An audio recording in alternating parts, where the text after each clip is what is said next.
রাওয়ালপিন্ডিতে ইতিহাস গড়েছে বাংলাদেশ।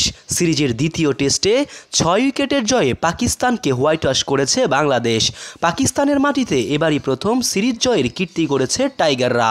এই ঐতিহাসিক সিরিজ জয়ে বাংলাদেশ ক্রিকেট দলকে অভিনন্দন জানিয়েছে অন্তর্বর্তী সরকারের প্রধান উপদেষ্টা ডক্টর মোহাম্মদ ইউনূস।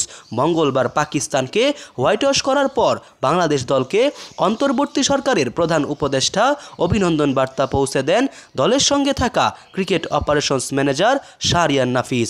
সামাজিক যোগাযোগ মাধ্যমে বিষয়টি তিনি নিজেই নিশ্চিত করেন।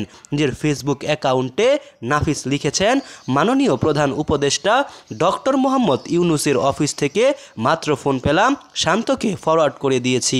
বাংলাদেশ দলকে অনেক অনেক অভিনন্দন। রাওয়ালপিন্ডি টেস্টের চতুর্থ দিন শেষে বাংলাদেশ ব্যাট করতে নেমে 7 ওভারে 42 রান তোলার পর বৃষ্টি ও আলোক স্বল্পতার জন্য খেলা বন্ধ হয়ে যায়। বৃষ্টির সংখ্যা ছিল পঞ্চম দিনেও, কিন্তু পঞ্চম দিনে আকাশে মেঘ থাকলেও বৃষ্টি হয়নি।